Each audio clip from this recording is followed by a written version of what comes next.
안녕하세요, 여러분. 어느덧 새해가 밝았습니다. 여러분 새해 계획도 세우셨나요? 저도 소소한 계획들을 세워뒀는데요. 올해 많은 분들이 계획하는 것들 모두 성취하시는 한 해 되셨으면 좋겠어요. 저는 지금 현재 미국 캘리포니아에서 거주 중인 40대 중반의 여자입니다. 한국이 그리울 때면 유튜브로 한국에 관련된 채널들을 검색해서 보곤 하는데요. 그러다가 우연히 이 사연 채널들을 접하게 됐어요. 한참을 넋놓고 올라온 사연들을 들으면서 저도 같이 화도 내고 위로도 받고 그랬습니다. 제가 사연들을 들으면서 감정적으로 동요한 것은 아무래도 저 역시도 가족과 시댁 문제로 참담한 일을 겪었던 경험이 있기 때문일 거예요.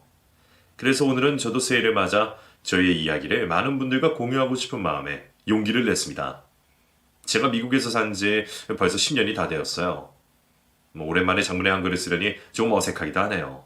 하지만 한국에서 산 지난 세월이 더 많으니 쓰다 보면 익숙해질 거라고 생각하고 지금부터 저희의 사연 시작해 보겠습니다. 저는 처음부터 요가를 했던 사람은 아니었어요. 20대 때 저희 직업은 간호사였습니다. 저는 딸 부잣집의 넷째 딸로 태어났어요. 저희 아버지가 장남이셨고 그 시대 분들이 대체적으로 그러하듯이 아들을 원하셨습니다. 제 위로 오빠가 하나 있습니다. 그런데 부모님은 저까지 나온 걸 항상 후회하셨어요. 난 꿈이 좋아서도 아들일 줄 알고 낳았더니 딸이라니. 아휴, 이럴 줄 알았으면 낳지 말걸. 괜히 입만 늘어서 힘들어 죽겠네. 그러게 내가 넷째 임신했을 때 지우라고 했잖아. 바득바득 우기더니 하여간. 어머니 아버지가 저와 오빠 언니들 앞에서 그렇게 이야기할 때마다 저는 죄인이 된 것만 같아서 주눅이 들었습니다. 부모님이 그러니 당연하게 언니 오빠들도 저를 무시하는 경향이 있었어요. 저는 항상 세상에 홀로 떨어진 깍두기가 된 기분이었습니다. 부모님은 정말 이해할 수 없는 사람들이었어요. 부모님은 워낙에 엄격한 분들이었지만 유독 저에게만 더 심하게 구박을 했습니다. 저는 자라면서 한 번도 새 옷을 입어본 적이 없어요. 그런 반면 오빠에게는 항상 브랜드 새 옷을 사줬어요. 아들이 어디 가서 기죽으면 안 된다면서요. 그것뿐만이 아니었습니다. 오빠 언니들은 맛있는 반찬에 도시락을 싸갔지만 저는 아니었어요. 제 도시락에는 항상 김치볶음이 깔려 있었어요. 맨밥만 있을 때도 많았고요. 그마저도 눈치를 보며 제가 알아서 직접 싸가야 했습니다. 나 아니 너 좀더처럼 뭐해? 도시락 싸가려고? 네. 근데 밥이 없어요. 식구가 몇인데 너 도시락 싸갈 밥은 없어. 누룽지라도 싸가든가. 그럼 저 김밥이라도 한 줄 싸가게 1,000원만. 뭐? 이게 어디서 사치를 부려? 야, 얘다. 사탕 하나 줄게. 이걸로 배 채워. 엄마, 뭐? 아, 피곤해. 쟤만 안 나왔어도 여러모로 편했을 텐데. 내가 죽이려니지. 쟤를 낳은 내가 죄인이야? 한창 클 나이에 사탕 하나로 하루를 버티라니 그게 말이나 되나요? 어디서 주워온 자식에게도 그렇게는 하지 않았을 겁니다. 저는 집안에서 구박덩어리, 천덕꾸러기 그 이상도 이하가 아니었네요. 그런 말도 안 되는 차별과 학대의 환경 속에서 자라다 보니 저는 어릴 때부터 소심한 성격이었어요. 그래서 학교에서 따돌림도 많이 당했고 제가 불이익을 당하는 걸 알면서도 꾹꾹 참으며 속으로 앓고 살았습니다. 지금 떠올려보면 저는 중학생 때부터 죽고 싶다는 생각을 속으로 참 많이도 했던 것 같아요. 그때로 돌아갈 수만 있다면 어린 저를 제가 쓰다듬고 위를 주고 싶을 만큼 정말 외롭고 힘든 나날이었습니다. 하루라도 빨리 그 지옥 같은 집을 벗어나고 싶었어요. 그리고 저는 20살이 되자마자 집을 뛰쳐나갔습니다. 저 이제 독립해서 나가서 살게요. 그래? 아주 듣던 중 반가운 소리다. 그래, 나가서 살아라. 아무도 안 말려. 갓 20살이 된 딸이 독립을 하겠다는데 아무런 걱정도 하지 않던 부모님이 정말 미웠습니다. 궁금한 것도 없는지 묻지도 않더라고요. 저는 4년제 대학을 입학할 수 있었지만 할 수 없었습니다. 부모님이 학비를 대줄 수 없다고 했어요. 그래서 저는 20살이 되자마자 안 해본 거 없이 닥치는 대로 일을 했습니다. 공장 기숙사에 살면서 숙식을 해결하고 밤낮으로 고된 노동을 하며 돈을 모았어요. 돈을 벌면서도 틈틈이 열심히 공부도 했습니다. 그 시기에 하루 평균 많이 자야 3시간 쪽잠을 자고 그랬어요. 같은 기숙사를 쓰던 언니들이 저를 많이 걱정하고 챙겨줬습니다. 나은아, 너 밥은 먹었어? 볶음밥 하려고 하는데 너도 같이 먹자. 살면서 한 번도 누가 저에게 밥을 먹었냐고 물어본 적이 없었습니다. 그날 볶음밥을 먹으면서 좋기도 하고 저 스스로가 불쌍해서 눈물이 찔끔 나왔어요. 그리고 그날 이후로 저는 절대 약해지지 않기로 마음먹었습니다. 어떻게든 혼자서 잘 사는 모습을 가족에게 보여주고 싶었어요. 힘들어서 무너져 내릴 때마다 그런 각오를 다지며 악바리 같은 심정으로 이를 꽉 깨물고 버티고 또 버텼습니다. 그렇게 힘들게 지내다가 저는 결국 21살에 원하던 간호학과에 입학할 수 있었습니다. 입학 통지서를 보고 정말 세상을 다 가진 기분이었습니다. 아무도 축하해주는 사람이 없었지만 저는 저 스스로 저를 위해 환호성을 질렀어요. 나나 잘했어. 고생 많았다. 지금부터 시작이야. 더 힘내자. 하자자 화이팅! 혼자도 괜찮다고 생각했지만 입학식에 가족들과 함께 와서 환하게 웃고 있는 동기들을 보면서 얼마나 부러웠는지 몰라요. 혼자 있는 제가 정말 초라하게 느껴졌습니다. 그리고 저는 나중에 아이를 낳는다면 정말 아낌없이 사랑을 주겠다고 다짐하고 또 다짐했습니다. 저는 빨리 좋은 사람을 만나서 사랑으로 충만한 가정을 이루고 싶었어요. 1년 동안 일을 하면서 두 학기 학비와 작은 원룸을 구할 수 있는 정도는 모아둔 상태였어요. 그리고 저는 장학금을 타기 위해서 또 악으로 깡으로 버티며 열심히 공부도 하고 일도 했습니다. 그 덕분에 저는 매 학기 장학금을 타고 학비 걱정 없이 성적 우수 학생으로 대학을 졸업할 수 있었어요. 졸업 후에 저는 간호사 자격증을 취득하고 한 종합병원에서 일을 시작하게 되었습니다. 거기서 남편을 만났어요. 저는 정형외과에서 일을 했고 남편은 물리치료사로 병원에서 일을 했습니다. 그래서 일을 하다가 서로 마주칠 때가 많았어요. 환자들에게는 친절했지만 어딘가 저와 같은 외로움이 느껴지는 사람이었습니다. 저와 왠지 비슷한 느낌이 들었어요. 그래서인지 자꾸 그 사람에게 신경이 쓰이더라고요. 어느 순간부터는 그 사람을 찾고 뭘 하나 관찰도 하게 되었습니다. 일이 하지 않고 쉬는 시간이나 밥을 먹을 때는 항상 지쳐 보였어요. 그렇게 몇 달을 지켜보다가 제가 먼저 남편에게 다가갔습니다. 경민쌤, 오늘 끝나고 같이 식사나 할까요? 네? 왜요? 약속 있으세요? 궁금한 게 있어서. 아니요. 약속 없어요. 이따 봬요. 네. 그렇게 저희 둘은 병원 근처에 있던 칼국수집에서 만나서 처음으로 사적인 대화를 나눴습니다. 대화를 나누면서 그 사람도 저에게 호감을 가지고 있었다는 사실을 알게 됐어요. 저도 사실 나은쌤이랑 대화 한번 나눠보고 싶었어요. 나은쌤 눈빛이 저랑 비슷한 것 같아서요. 그래요? 저도 그렇게 느꼈어요. 신기하네요. 그러면서 자연스럽게 서로 가지고 있는 외로움과 가족과의 트러블에 대한 이야기를 나누게 됐습니다. 그 사람은 집안의 장남으로 태어나서 부모님에게 엄청난 압박감을 받고 자랐다더라고요. 엄마가 특히 그랬어요. 아버지는 일찍 돌아가셨고 엄마가 제가 가장이 되어야 한다면서 지독하게 저를 몰아붙였거든요. 반항심에 더 엇나가기도 했고요. 제가 물리치료사 일을 한다니까 얼마나 실망하고 무시했는지 몰라요.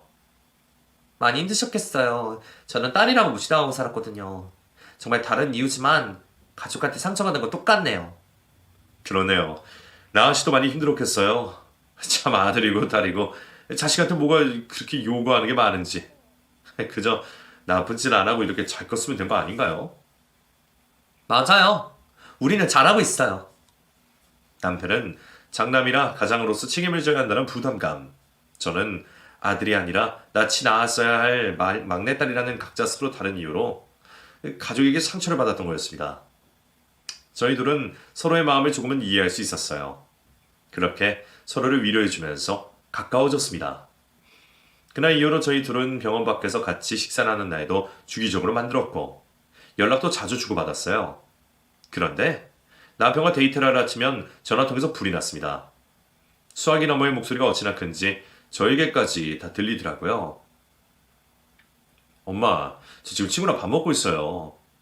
형이 지가 아프다고 난리야. 얼른 들어와. 병원 가면 되잖아요. 오빠가 물리치료사인데 병원을 왜 가? 마사지 네가 도맡아서 해주기로 했잖아. 얼른 와. 요즘 아주 엄마랑 동생을 안주기도 없고 무슨 정신으로 사는 거야? 전화를 끊고 그 사람은 한숨을 푹 내쉬었습니다. 왜? 빨리 오라셔? 내 동생이 무용을 하거든. 내가 걔 전담 물리치료사야. 아유, 정말 지긋지긋해. 엄마는 걔를 유명한 무용가로 만들 거라는데 내가 보기엔 글렀거든. 남편의 어린 여동생은 좋은 대학에 갓 입학을 했다고 했습니다. 무용을 하면 일주일에 한 번씩 마사지를 받으러 가거나 해야 하는데 그걸 남편에게 무보수를 시킨다고 했어요. 남편은 물리치료사라는 직업에 대해 한도 없이 무시한다고 했습니다. 참 안타까울 뿐이었어요. 저는 저에게 무관심한 가족과 거의 연을 끊고 명절에만 하루 정도 집에 얼굴을 비추는 게 다였습니다. 그 때문에 가시돋친 말이 들어서 혼자 사는 집에 들어오면 녹초가 됐어요. 남편과 저는 사귄 지 2년 만에 결혼을 하기로 약속했습니다. 저희 가족은 제가 결혼을 하거나 말거나 신경 쓰지 않고 결혼 비용도 보태줄 수 없다며 선을 그었어요. 너 20살 때부터 나가 살았잖아. 결혼식은 가야게. 근데 우리 아무 돈도 못 줘, 알지? 그럼요, 어련하시겠어요. 뭐? 이게 말하는 본세가... 왜요? 제 말본색 어떤데요? 아, 됐어요. 결혼식도 안 와도 돼요. 저는 처음으로 아빠에게 그렇게 화를 냈습니다. 전화를 끊고 심장이 두근거리더라고요. 남편도 어머니에게 결혼하겠다고 말씀을 드렸는데 어머님이 무조건 반대하셨다고 했어요. 내가 이번 주에 나은이 너 데리고 인사 간다고 했거든? 근데 오지 말래. 어? 왜? 나더러 결혼하지 말래. 경이 뒷바라지 타고 결혼하래. 그게 말이 되니? 예비 시모는 돌아가신 시아버지의 재산과 사망보험을 타서 돈이 많았는데도 모든 경제적 지원을 남편에게서 받고 있다고 했습니다. 저는 저희의 삶을 위해서 강하게 나가자고 했어요. 그럼 그냥 지금 가자. 뭐라고? 지금 인사드리러 가자고. 언제까지 어머님 말만 듣고 살 거야. 이제 경민 씨 인생 살아야지. 가자. 그렇게 저는 무작정 시댁으로 인사를 드리러 갔습니다. 마침 집에 시모와 신우 모두 다 있었어요. 시모는 제가 들어갔더니 보라는 듯이 얼굴을 구기며 짜증을 냈습니다. 야, 김경민. 너 내가 데리고 오지 말랬지? 얘, 너도 참 뻔뻔하다. 우리 경민이가 말 안 하디? 난 결혼 허락 죽어도 못해. 시모의 말에 제가 차분하게 대응했습니다. 어머님, 경호 씨도 이제 29이고 결혼할 때 됐잖아요. 저희도 오랜 시간 진지하게 만난 갖고 결혼 결심한 거예요. 일단 인사드릴게요. 저는 경호 씨와 결혼을 할 이다은이라고 합니다. 안녕하세요. 안녕? 안녕 못해. 어디서 찹쌀이처럼 들이닥쳐서 결혼? 웃기지 마. 나가라고. 시모가 그렇게 바락바락 소리 지르는데도 저는 지지 않고 집안 거실로 들어가서 소파에 앉았습니다. 그랬더니 뺀질하게 생긴 신우가 나와서 저를 노려보더라고요. 경희 씨? 경민 씨한테 얘기 많이 들었어요. 저 이다은이라고 해요. 전 처음 듣는데요? 엄마, 이 여자 뭐야? 오빠 여자친구야? 신우의 물음에 남편이 대답했습니다. 그래 경이야. 나랑 결혼할 사람이야. 결혼? 오빠, 나 대학 졸업 때까지 결혼하면 안 되잖아. 똥단지같이 갑자기 결혼? 정말 총체적 난국이었습니다. 말이 통하지 않는 사람들이었어요. 남편은 저에게 미안해서 어쩔 줄을 몰라 했습니다. 경이야, 일단 나가자. 내가 나중에... 아니야. 난 허락받고 갈래. 시모와 신우 두 사람은 저를 투명인간 취급하며 자기들끼리 밥도 먹고 수다를 떨었습니다. 저를 향해 들으라는 듯이 비꼬는 말도 서슴지 않았어요. 뭐네, 여자애가 눈치도 없고 고집이 저리 세니? 우리 경이는 안 저럴 거지? 엄마는 나 알면서? 난 절대 저렇게 쓸데없는 고집 안 부리지. 여자가 여우 같아야지. 저렇게 곰탱이처럼 굴어서 어떡해? 오빠도 참 여자 보는 눈이 저 밑에 바닥에 걸렸네. 어? 그치 엄마? 그러게 말이다. 지가 물리치료사 같은 연병한 직업 가졌으면 와이프랑 더 좋은 직업 가진 여자 만날 일이지. 네 오빠는 평생 도움이 하나도 안 된다. 남편은 그런 대화들에 익숙한지 그냥 허공만 바라보고 있었습니다. 저를 욕하는 것까진 참을 수 있었지만 남편은 그렇게 대놓고 구박하는 걸 보고 저는 더 이상 참을 수가 없어서 자리에서 벌떡 일어나며 말했어요. 어머님, 경희씨, 아니 아가씨, 두 분 참 너무하시네요. 사람 면전에 두고 어떻게 그렇게 악담을 하세요? 저희 알아서 결혼하겠습니다. 경민씨, 가자. 제 밑에 두 사람 낄낄거리며 웃기만 했습니다. 정말 화가 머리 끝까지 펼치더라고요. 저는 멍하니 앉아있는 남편을 끌고 밖으로 나갔어요. 바깥 공기를 쐬니 숨통이 트이는 기분이었습니다. 경민 씨, 어쩔 거야? 미안해 다하나. 바보처럼 아무 말도 못하고 난 무슨 일이 있어도 너랑 결혼할 거야. 그 마음 변치 않을 자신 있어? 당연하지. 네가 내 구원자야. 나도 너한테 그런 사람이 될게. 그래. 그럼 나 어머님 허락하실 때까지 일주일에 한 번씩 경민 씨 집에 갈게. 그리고 우리는 지금부터 결혼 준비 시작하자. 그리고 저는 시어머니의 마음을 돌리기 위해 시어머니 댁에 과일이나 선물을 사들고 갔어요. 그때마다 저는 철저히 무시당했습니다. 굴욕적이었지만 저도 굽힐 생각은 눈꼽만큼도 없었어요. 그래서 저는 특단의 조치를 취했습니다. 어쩔 수가 없어가 없었어요. 어머니, 저 드릴 말씀 있는데요.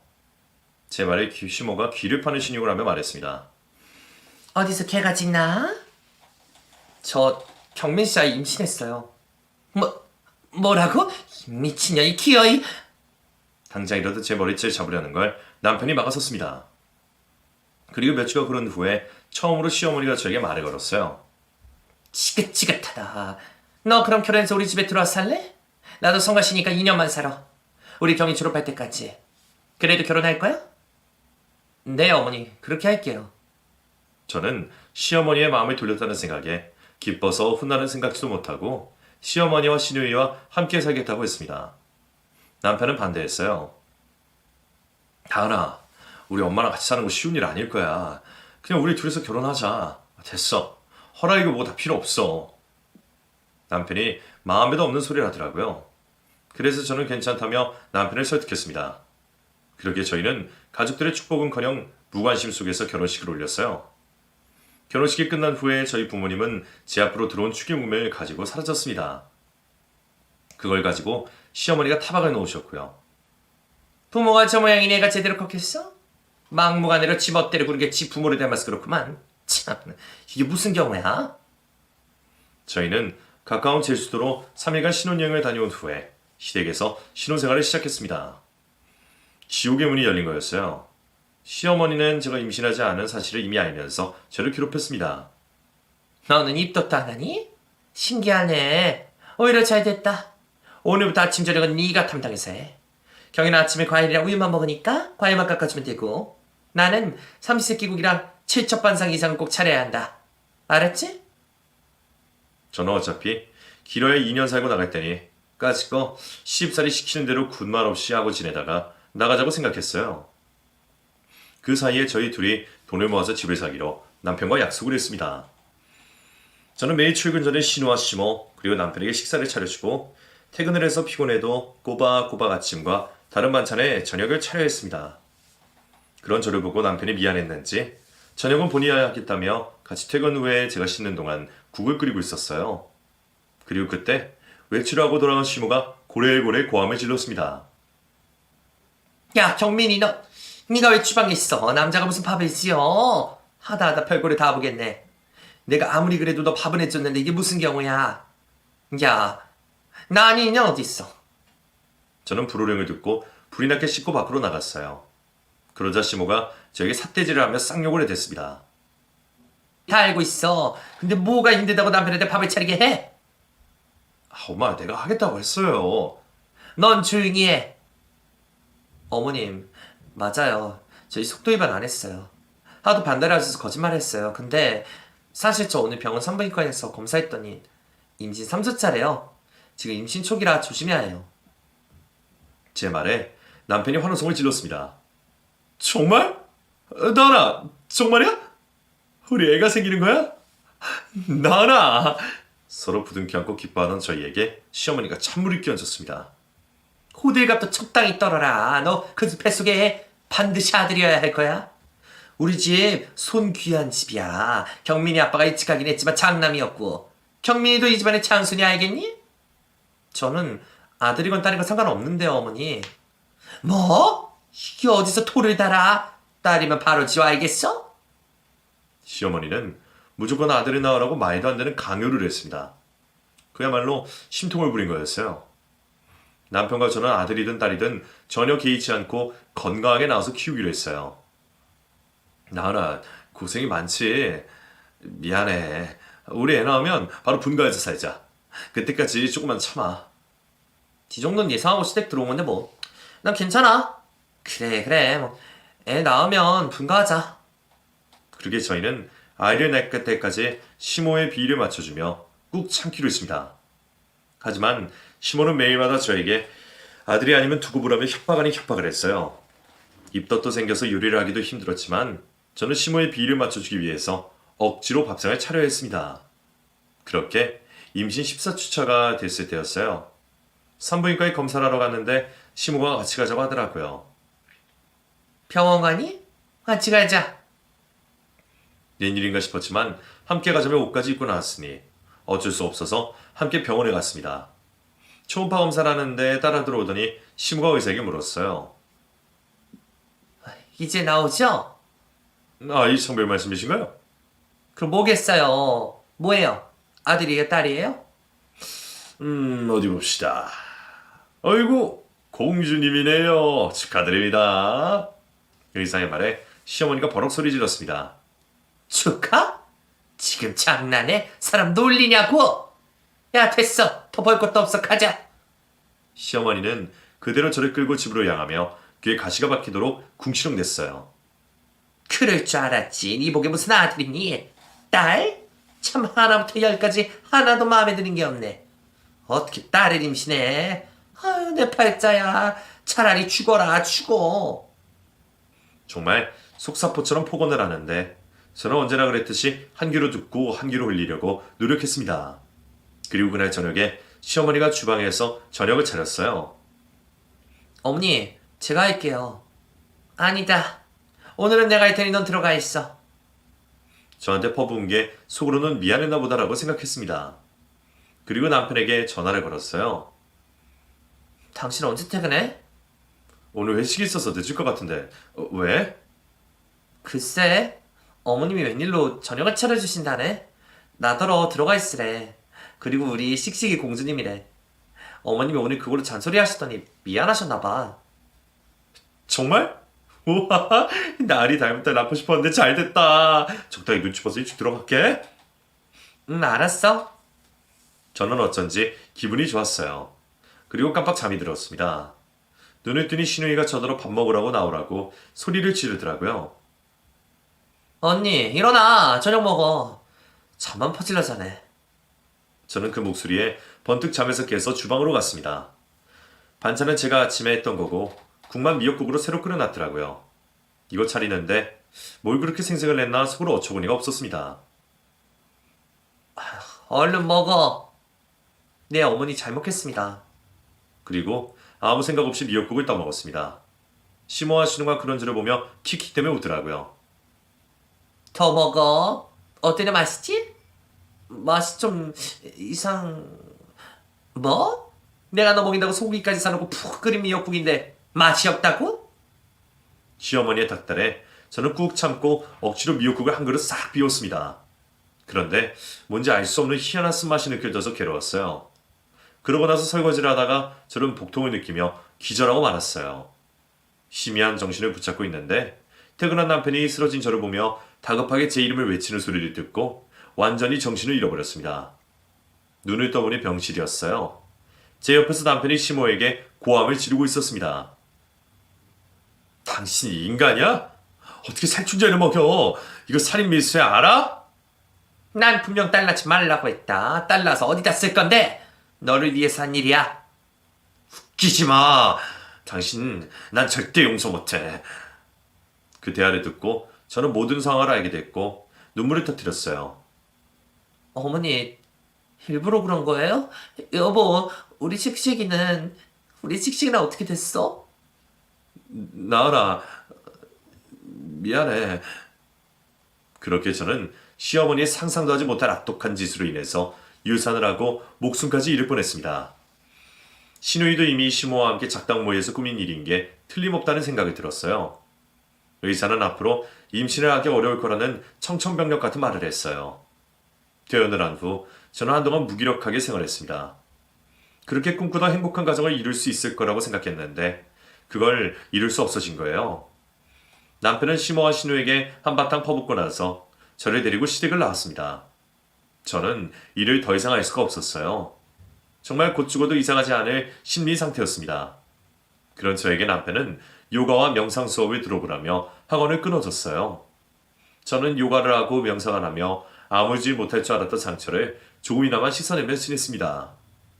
제가 삶을 지속할 수 있는 힘이 되었어요. 열심히 하다 보니 요가 자격증도 취득하고 어느새 저는 전문가가 되어 있었어요. 제가 상태가 조금 회복되자 남편이 저에게 말했습니다. 나은아, 우리 한국 뜨자. 너나 나나 여기서 받은 상처가 너무 많다. 우리 미국 이민 가서 새로 시작하자. 나 미국 병원에서 물리치료사 일할 수 있어. 남편의 말에 저는 희망의 빛이 내리쬐는 듯한 기분이 느껴졌어요. 그래, 다 털고 떠나자. 아무도 모르는 곳으로 가서 새로 시작하자. 이런 용기가 생겼습니다. 그리고 저희는 미국 이민 준비를 시작하고 남편은 미국에서 물리치료사 일을 구했습니다. 일을 구하자마자 미국으로 가서 살기 시작했어요.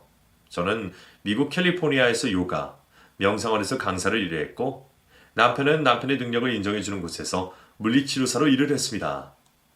낯선 땅에서 적응하기 힘들 줄 알았는데 한국에 살면서 괴로웠던 기억만 있어서인지 새로운 곳에서 오히려 적응하기가 더 쉬웠어요. 저는 미국에 살면서 처음으로 다양한 친구들도 사귀고 마음의 안정을 되찾았습니다. 남편은 한국에서보다 3배나 많이 돈을 받고 일을 했어요. 저도 요가 강사로 일하면서 강연도 하고 그러다 보니 수입이 나날이 늘어서 남편과 제 이름으로 된 꽤 괜찮은 전원주택을 구입할 수 있었습니다. 시댁도 친정도 아무것도 신경 쓰지 않아도 되니 그렇게 홀가분 할 수 없었어요. 남편과 저는 5년 동안 미국에서 살고 일하면서 영주권을 얻을 수 있었습니다. 그렇게 안정된 생활을 하던 중에 정말 반갑지 않은 손님들이 저희 집으로 들이닥쳤어요. 어떻게 알고 왔는지 두 사람을 보고 저는 들고 있던 장바구니를 바닥에 떨어뜨릴 정도로 깜짝 놀랐습니다. 어머니, 아가씨, 여길 어떻게... 제가 놀라자 큰 캐리어 2개씩 가지고 있던 두 사람이 말했습니다. 우리가 못 올 때 왔어? 여기가 너희 집 맞지? 얼른 들어가자.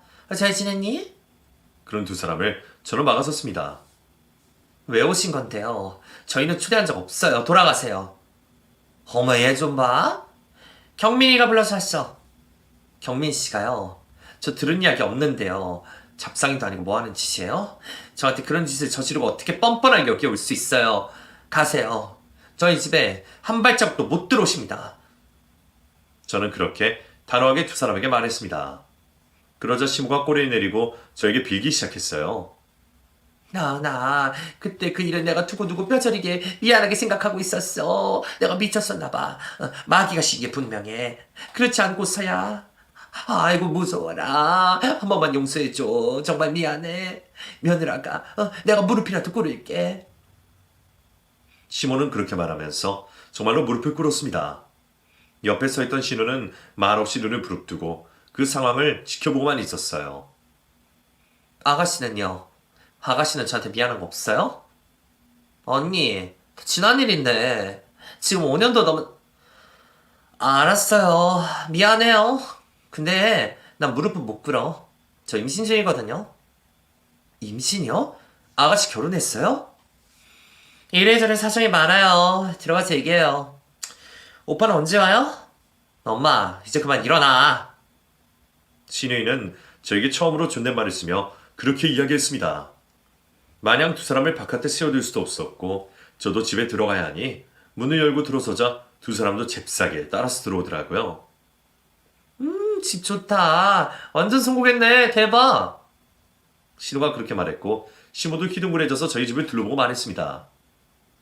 너희는 애도 없는데 이 큰 집에서 둘이 사는 거야? 아휴, 야, 경이야. 너 여기서 태교하고 지내면 되겠다. 그 말에 저는 버튼이 눌려버렸습니다. 맞아요. 누구 덕분에 평생 갖고 싶던 아이를 못 갖게 됐네요. 근데 뭐라고요? 저희 집에서 태교요. 어이없네. 저희 집에 들어오라고 한 적 없어요. 나가요, 둘 다. 제가 그렇게 소리쳐도 소용이 없었습니다. 들어 어느새 각자 쓸방을 정하고 들어가서 짐을 풀고 있었어요. 그리고 마침 남편이 퇴근을 하고 집으로 돌아왔습니다. 나라! 나왔어! 그러자 시모가 꼬리를 흔들며 남편을 끌어안고 반겨줬어요. 우리 아들 이게 얼마만이야. 보고 싶었어. 아이고 더 잘생겨졌네. 남편에게 매달린 시모를 보며 남편은 정색을 했어요. 여긴 어쩐 일이세요? 역시나 남편이 시모와 신을 부른 게 아니었던 겁니다. 어쩐 일이긴? 아들이 미국에 나가서 산다는데 엄마가 뭐 와봐야지. 누가 반가워한다고 여기로 오세요? 염치 없는 사람인 건 알았는데 정신이 어떻게 된 거 아니세요? 예. 내가 아무리 몹쓸 짓을 했다고 해도 가족끼리 왜 이러니? 시모가 그렇게 말했고 신우가 나와서 남편에게 인사를 했습니다. 오빠, 오랜만이야? 너도 왔냐? 참 어이가 없네. 필요 없고 두 사람 다 내일 짐 싸서 나가요. 오빠까지 왜 그래? 나 임신했어. 여기 방도 많은데 나 여기서 퇴근하고 애 낳고 갈게. 뭐? 아이를 임신해? 너 결혼 안 했잖아. 애 아빠가 누군데? 남편의 물음에 신우도 시모도 얼굴이 하얗게 질리더라고요. 그게 중요해? 아빠도 모르는구나. 참나. 뱃속에는 딸이냐 아들이냐? 남편의 물음에 시모가 대답했습니다. 아이고 우리 아들 답잖게 무슨 그런 질문을 해. 왜요? 엄마가 아들 아니면 안 된다면서요. 우리 난이 그렇게 만들고 견이 너 딱 말해. 아들이야 딸이야. 남편이 몰아붙이자 두 사람은 아무 말도 하지 못했습니다. 그 모습을 보며 남편이 콧방귀를 차고 이야기했어요. 참나. 뭐하니 딸이구나. 엄마 경이 딸이래요. 엄마 창고에 가서 살충제 가져오세요. 남편이 화를 참지 못하고 그렇게 윽박을 지르니 저는 속이 후련했고 두 사람은 몸을 베베꼬며 어쩔 줄을 몰라 했어요. 지금은 저녁이니까 봐줄게. 꼴도 보기 싫으니까 내일 아침 일찍 내 눈에 띄지 말고 꺼져. 남편은 그렇게 말하고 저를 데리고 방으로 들어갔습니다. 그리고 저에게 계속 미안하다고 하더니 분명히 무슨 일을 저지르고 온 게 틀림없다고 했어요. 저 두 인간이 이렇게 난데없이 날 찾아온 인간들이 아니야. 분명히 무슨 일이 있을 거야. 그리고 남편은 한국에 있는 지인들에게 수소문을 해서 두 사람이 그간 저지른 행적에 대해 알 수 있었습니다. 여러 군데에서 통화를 마친 후 한숨을 내쉬며 남편이 말했어요. 나나, 저 인간들 사기 용의자로 수배 중이래. 뭐라고? 사기?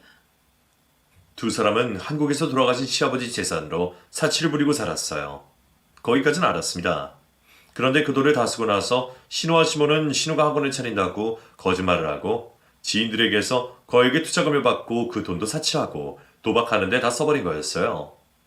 그렇게 사기를 치고 쫓기는 신세로 해외를 떠돌다가 캘리포니아까지 온 거였습니다. 그리고 와서도 정신 못 차리고 카지노를 하다가 돈을 다 잃고 어떻게 저희 집을 알고 찾아왔던 것이었어요. 모든 사실을 알고 나자 정말 분통이 터졌습니다. 그 인간들은 한 번도 저에게 저지른 일에 관해서 반성한 적이 없던 거였어요. 경이 전현 유흥을만 빠져 살다가 덜컥 임신한 모양이야. 저 범죄자들 어떻게 해야 하냐? 남편의 물음에 제가 대답했습니다. 신고해야지. 한국에 있는 담당 경찰한테 전화해 여기 있다고. 그렇게 남편과 저는 한국 경찰에게 사기 용의자가 저희 집에 있다고 알렸습니다. 한국 경찰은 미국의 인터폴을 요청했어요. 그리고 다음날 아침에 미국 경찰이 저희 집으로 들이닥쳐서 두 사람을 연행해 갔습니다. 날 왜 잡아가? 나랑 경민아 대신 말 좀 해줘. 나 지은 죄 없어. 시모의 외침에 제가 대답했어요. 지은 죄가 왜 없어요? 나 죽이려고 했던 죄, 내 아이 죽인 죄, 사람들 돈 뜯어내고 불법 도박한 죄. 당신이 지은 죄가 수만가치인데. 뭐라고? 아이고 나 살려. 경이 이년아, 너 때문에 내가 지금 이게 무슨 꼴이야. 여기 와서 빌부터 살면 된다고 니년이 그랬잖아. 시모가 신우에게 다가치자 신우가 시모에게 소리쳤습니다. 엄마 때문이지. 이게 왜 나 때문이야. 엄마가 나 이렇게 만들었잖아. 오빠 언니 저도 피해자예요. 저 좀 대변해줘요. 제발요. 신우의 말에 남편이 담담하게 말했어요. 두 사람 다 똑같은 인간들이야. 그렇게 계속 인간 이하로 사라져서 고맙네. 이제야 내 손으로 감옥에 쳐넣을 수 있게 돼서 30년 먹은 체중이 가라앉는 기분이네. 잘 가. 다신 보지 말자. 그렇게 두 사람은 미국 경찰에게 연행이 된 후에 한국으로 보내졌습니다. 인천공항에서 대기 중이던 경찰에게 바로 체포가 됐다고 들었어요. 그리고 지인들을 통해 두 사람이 거액의 벌금과 징역 5년까지 선고받게 됐다는 소식을 들었습니다. 두 사람은 교도소에서 편지를 써서 저희 집으로 보냈어요. 요약하자면 죽을 죄를 지었다. 너희 아니면 우리는 여기서 어떻게 버티냐. 조금만 도와줘라. 이런 내용의 편지였습니다. 하지만 저는 두 사람이 전혀 죄를 뉘우치고 있다는 생각이 들지 않았어요. 완전히 연을 끊어버렸습니다. 신우는 아빠도 모르는 애를 구치소에서 나왔다고 하더라고요. 자업자득이 이럴 때 쓰는 말인가 봅니다.